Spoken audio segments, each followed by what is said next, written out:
Infancy and Youth, written by Manuel Antonio Noriega, October 15, 2009. I was born on a Tuesday during Carnival, when the cars of the comparsas began to parade.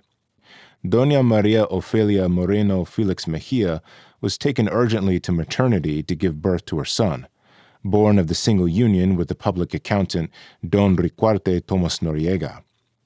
Mr. Noriega personally signed his child, me, with his father's name, Manuel Antonio Noriega Escala, who was a lawyer who graduated in Bogota, Colombia, and had been general of the liberal forces in the war against the conservatives, called the Thousands Day War. After a year, Doña Maria Felix Ofelia Moreno Mejia moved with me, her child, back to her family home to the city of Yavisa of the Darien province, jungle border with Colombia. She settled in the family house of her mother, Narcisa Mejia, and began to work the land. She brought with her 2 daughters of her brothers and adopted an indigenous Kuna child, of who abounded in this productive region of plantains, rubber, fruit, avocado, gold mines, in an area of confluence of market, where Rios Chucunaque and Tuira unite in a Y figure, and they gave value to a jungle market, where merchant ships arrived from Panama and large canoes or kayaks border regions of Colombia. It was a cosmopolitan area of domestic and foreign adventurers who made exchanges and purchases of rice, cocoa, corn, yucca, plantains, smoked meat of mountains, skins of tigers, pumas. You'd see foreigners and Germans exploding mines in Cana, Belgians, French who bought raicilla, eucalyptus, and other botanical products. There came a teacher, a single woman named Luisa Gabriela Sanchez, who befriended Doña Maria Felix and took care of me while Doña Maria attended her work in agricultural trade. Yavisa was a picture-perfect place, like the fictional Macondo. Professor Luisa took me daily to her work and school classes, and I was 2 and 3 years old in the classroom with other students, scribbling on the pages that Luisa would put on my desk in class, and I learned language and writing. Weekly, the ship La Victoria from the Quintero Noriega family steamer company brought me medicines, cereals, clothes, and food that my father Riquarte sent, and they were brought by Riquarte's other son, Tomas. At around 4 years old, my mother falls ill with malaria of the region, and while weak, authorizes Professor Luisa, who was already my godmother, to take me to the capital, where she had moved. My mother's illness gets complicated. My father gives custody of me to his maternal aunt Regina, who had 2 children, Yolanda and Alcides. There I attended primary school, Republic of Mexico, on the side of the presidential palace. The new habitat was the neighborhood between the presidency of the Republic Square on January 2nd, the ramp of the fiscal dock off the Panama Bay, in the market of fruits and the other docks, to the side of the original gym of the Marañón. I graduated elementary and, due to high marks, entered the National Institute High School, an elite nationalist and patriotic cradle called the Eagle's Nest. In junior year, I earned an internal scholarship to live in the boarding school for boys. There, I met different and valuable new comrades from various points of the Panama countryside: Las Tablas, Penonome, Veraguas, Chiriquí. The National Institute was located in the old area, in front of the original Avenue 4 de Julio, against the wall which divided the passage of citizens who were not gold roll, Zoni, and white people. That sidewalk was guarded by an armed patrol of United States military police. Whenever there would be political conflicts, they ended in conflicts between students and U.S. military police. From the boys' boarding school in front of the July 4th Avenue, they would throw stones at the soldiers, and these would respond with tear gas bombs. At the National Institute, I learned not only the academic subjects for Bachelor of Science, but politics, public speaking, teaching, etc. I completed Bachelor of Science, including working at the Hospital Santo Tomas as technician for clinical laboratories in radiology. I took the corresponding courses and was already earning money. I wanted to continue in medicine at the National University, but classes were full-time by day. My brother, diplomat Luis Carlos, inscribed me to enter the military school of the Peruvian Army, which was a university that would permit me to continue specialized studies later at other universities in Peru, in San Marcos's Medical School of Engineering. I graduated as military engineer in 5 years, continued with the specialty of cartography in the International Geodesic Service. I did cartographic work in Panama's Azuero Peninsula and put a tide gauge in Punta Guanico.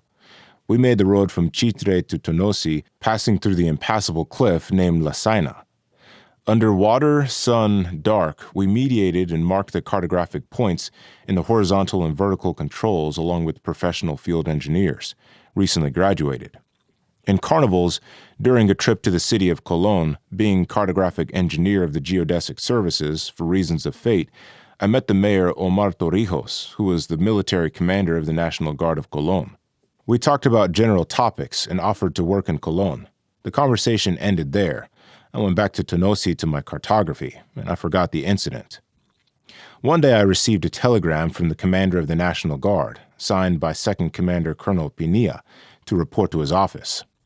I traveled and they gave me the appointment of second lieutenant in the northern province of Colón, under the command of Major Omar Torrijos. I was going to earn $120 as opposed to $650 and more overtime from working in the field after hours. The National Guard had free food and clothing, with bedroom, control, and jurisdiction.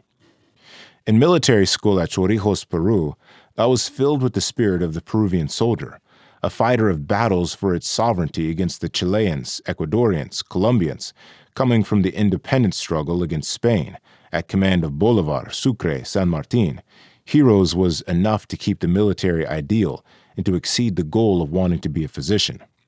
The school was an academic university, not only military curriculum theory and practice physical and mental strengthening, resistance to inclement weather, sandy desert, jungle, cold glaciers, mountains in the Peruvian Andes, crossed by Bolivar to defeat Spaniards, and cultural subjects, historical or rich, literary great teachers and Peruvian writers.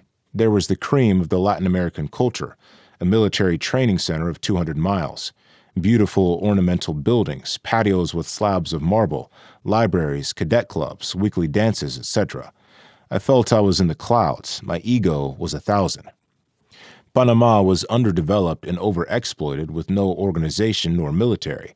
With a small group of senior officers like Torrijos, Range who in 1962 were feeling the difference of classes and dreamed of transforming the institution, not daring to speak for fear of the power of the aristocracy who commanded and leaded the institution.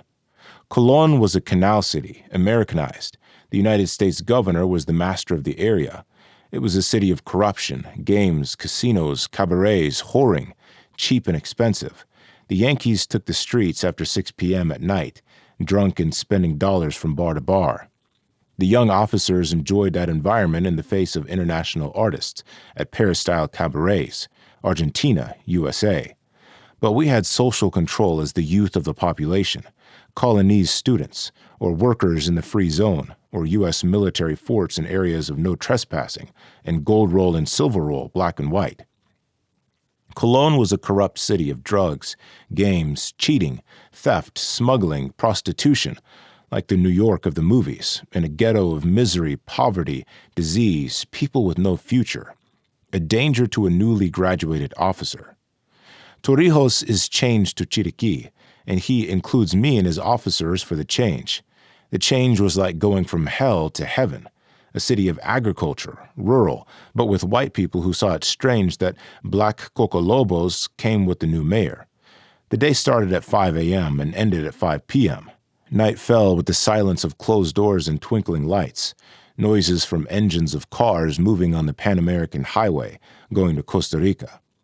Old cantinas around the market, or the so-called jorones that sold meals and liquor until late night. David City had a university extension, and I enrolled there to take any subject and pass the time. As I was chief of transit and land transportation, I alternated with the merchants and upper middle class of Chirican society, which was racist, extremist, conservative, and which was the ideal place of visit and distinction for the political and military chiefs of the era. Chiricanos had farms, cattle, and many economic resources. The upper class and a middle class of professionals, educators, doctors, who worked in the clinics of the wealthy doctors in the area. My culture, people skills, and knowledge opened the doors of many traditional families for me. My gift of conversation made it easier for me to carry out tough missions with powerful citizens and with humble peasants, workers, trade unionists, and their problems and labor conflicts. Chiriquí was a harsh province because of its political bosses, and because it was a population that hated the government and the military. The judicial authorities were enemies of the uniformed men. You had to be very careful. Unlike Colón, you couldn't live in excess. I met Felicidad, a teacher at the school behind the barracks, because she was the young girl of the city. Spanish dad with the sour temper, Hunter, with the supermarket-style grocery store in the neighborhood.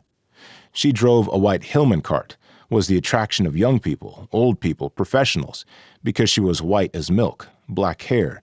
She would arrive somewhat spoiled and self-confident. When she passed by the barracks in her car, the wow phew phew could be heard. She didn't speak to anyone until she crashed her car and met me, but she went to settle the case with her mom as chaperone. The marriage process deserves a separate conversation, as there are a couple of details or anecdotes from the barracks about discipline, etc. Good fortune, blessings, man.